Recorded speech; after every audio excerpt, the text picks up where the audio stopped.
Welcome to the tutorial to learn how to create a notification in ASAP Conver.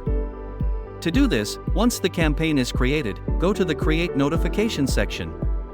In this screen we will see all the types of notifications available. In ASAP Conver there are 27 different types. Select the notification you need and it will open in another screen. In this screen you can configure the notification to your liking.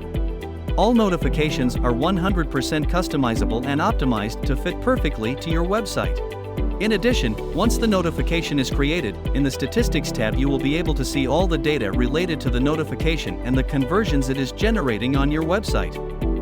This way you will be able to make better decisions. Notifications are disabled by default. Activate or deactivate depending on your needs. Here you will see all the notifications. Thanks for watching.